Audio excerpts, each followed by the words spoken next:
Hi, Rich Hoffman here. So I promised that I was going to give some context to my hatred of marijuana, my hatred of drugs in general, intoxicants in a culture. I don't see any place in it, and I think it's destructive, and I reject all of it quite voraciously. But specifically why marijuana shouldn't be legalized and why it's a dangerous drug and why no culture should ever embrace it.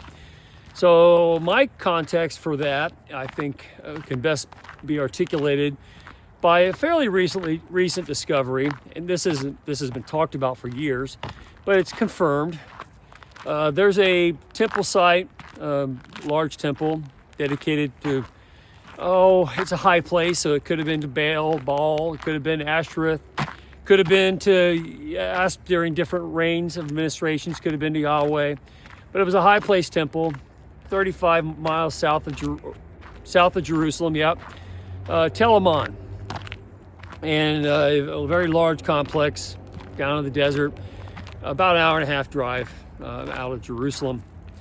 So up there in the temple, they've reconstructed sort of the Temple of Solomon, and there's an inner sanctum, a holy of holies type of place where you could be in communication with God. And what gods? What were the gods like? Why did all these people all over that mountain range that extends essentially throughout the whole land of Canaan, the mountaintops, which are just really large hills, but topographically they're mountaintops, and on top of a lot of these mountains, even down all the way to Mount Hermon, where there's a United Nations base up there with the highest temple, high place in the world. Quite extraordinary. But why all these high places? Why all these temples? And what were the high priests doing, communicating with gods there? And who were they talking to? So we found out at Tel Arad, and other places, clearly, it was a very well preserved site where there were a couple little pillars where on one pillar they burnt frankincense, which everybody knows about. Frankincense from the Bible stories, Nativity, common fragrance that pleased the gods, mentioned many times in the Bible as a incense that was very pleasing for spiritual entities. So burns of frankincense, and spiritual entities tend to like to come hang out with you and talk and communicate. If you ever go to Spencer's Gifts and they have all the incense burners, and you go in there and it feels kind of psychedelic, the way that they present themselves with all the crazy colors and incense. And it's like this in Japan. They burn incense all the time because they believe it's speaking with the spirit world. So this is a heritage that has a long history. So one of the pillars, frankincense was burned. On the other pillar, they were burning marijuana, and they were combining marijuana with animal dung to create kind of a paste that would increase the temperature of the plant and emit THCs that created a psychedelic effect.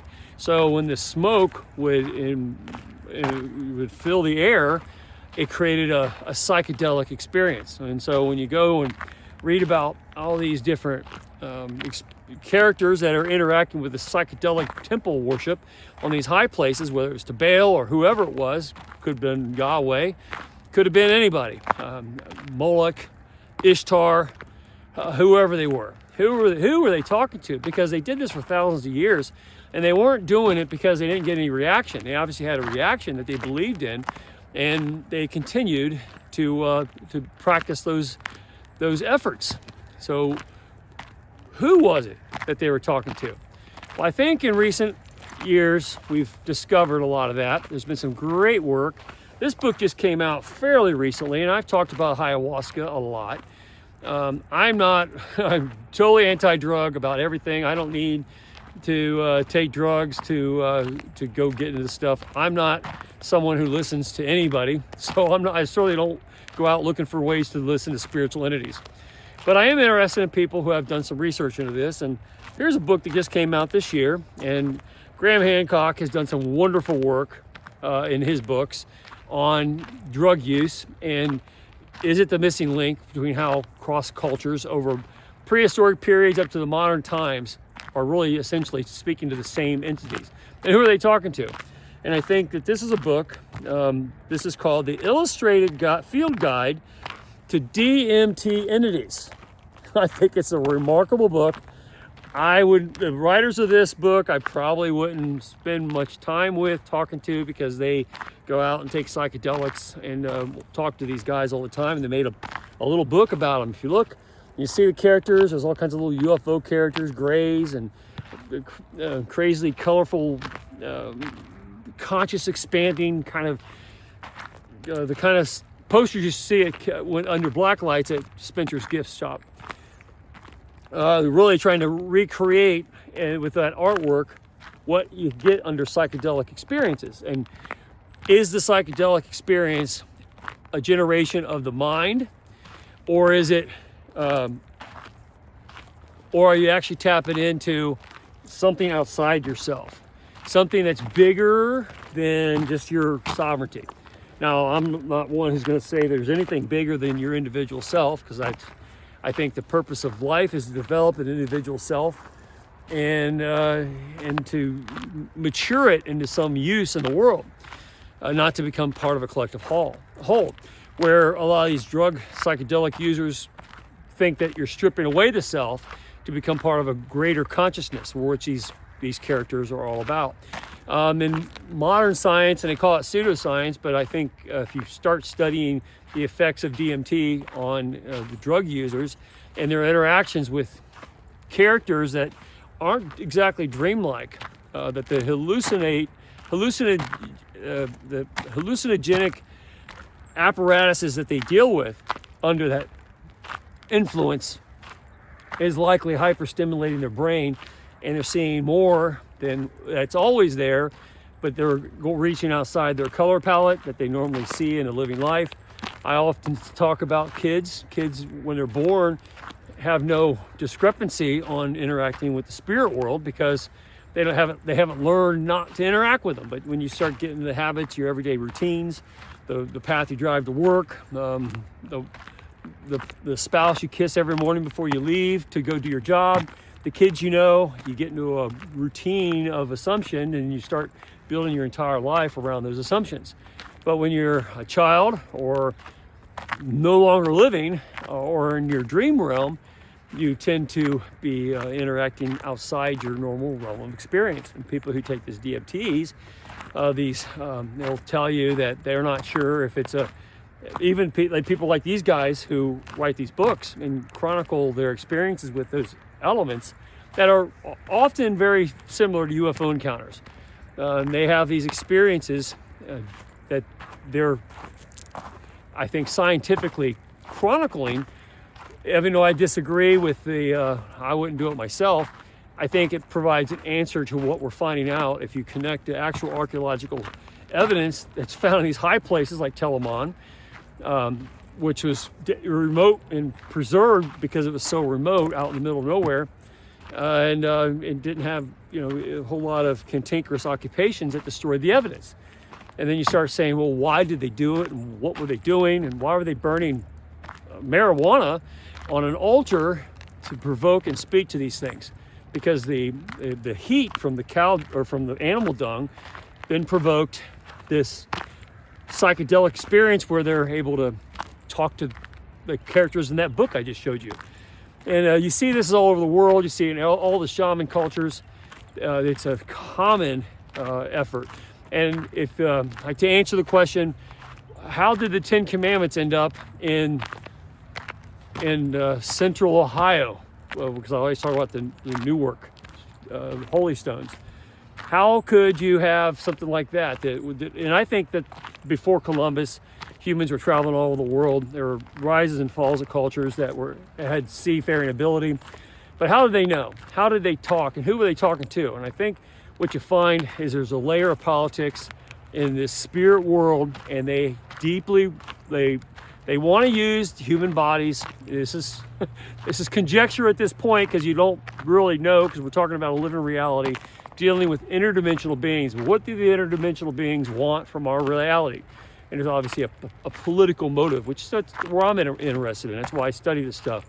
I'm interested in the politics of the spirit world, the politics of heaven, and why people did what they did. And obviously we have a long history of people building temples like the one at Tel Arad, where they were using psychedelics in this way, the form of marijuana being burnt to a higher temperature to produce a psychedelic effect through animal feces. And it gave them the kind of paste that would sustain the burn at a higher temperature and produce the psychedelic effect. And how did they know all that? And you see the same behavior with every culture. And the argument, like Graham Hancock makes, which is a good one, that all religions are probably developed out of these psychedelic experiences, because they actually talk to something that gives them some feedback into something else, and they learn what they learn, and then they bring it to the human world, and it becomes a religion, and we start talking about it over a long period of time. And that's how you get these different ideas from the same characters that are interacting with different people, because you're punching through dimensional reality. So the same character talking to somebody in the middle of the desert somewhere in the Near East might be talking to somebody in the middle of the Ohio River Valley. And it could be that same point of contact, because they use psychedelics to communicate with that other realm. But they might be on the other side of the world geographically. So when you're talking about how did the Ten Commandments end up in some Indian mound in Newark, Ohio, is it a phony effort trying to justify Christianity's move into the New World to supplant the idea that Indians were eradicated? Or is it that the same ideas are being perpetuated to multiple cultures all over the world through the same use of psychedelics? And I tend to think that's the case. I tend to think everybody used the same psychedelics, and they were communicating with all kinds of spiritual entities. And those spiritual entities, same characters chronicled in that book, and probably a whole lot more, are the ones kind of framing the political order of our age. And they still are at it. And that's one of the reasons why there's a push to have legalized marijuana, because in those realms, they want to interact with more people and steer the human race in the direction they want to steer them. And they do that under psychedelic influence or altered consciousness, even through drunkenness. So there's a real push by those political elements in other dimensional space, which is a concept a lot of people might scoff at and laugh and giggle about and say that's crazy, because they're not really thinking about it in the way that it should be. But the motivations of that political class of interdimensional entities have a desire for the human race, and intoxication makes it easy for them. Gives them a conduit into altering the behaviors of people and takes away their free thought. So why would you want to give away your free thought if you're trying very hard to maintain your sovereignty of your own intellectual ability, which I think that's what we should be doing as human beings. And you don't want to give a gateway into the intellect of the human race. But intoxication has done that over many years. It's imprisoned the human race in ways that people haven't correctly measured, because they tend to think about those things as being helpful, not harmful. And I think we can have a chronicle now of indicating that some of those creatures are very harmful in their intentions. And they have desires that we are still trying to figure out. You can't blame people who, this site of Tel Arad is around 750 BC, so it's 200 years after Solomon, 200 years before the fall of the first temple in Jerusalem. So you're in that in-between period where God wasn't exactly happy with Solomon, and things weren't going very well for Israel. It was falling apart pretty quickly. So it's one of those spots where there are a lot of worship of Baal, that was going on, and still a lot of contention over Yahweh worship. And so who occupied the site probably changed hands over many times, but the same methods were being utilized everywhere in order to interact with these characters. And in this case, Tel Arad, we know there was marijuana that was used, burned at the altar there to have a psychedelic effect that would allow people to interact with these spiritual entities. And it's dangerous. And now you see the mass legalization of it because there's a real attempt to steer the human race in a direction that is not to its best interest, but are the interests of those characters.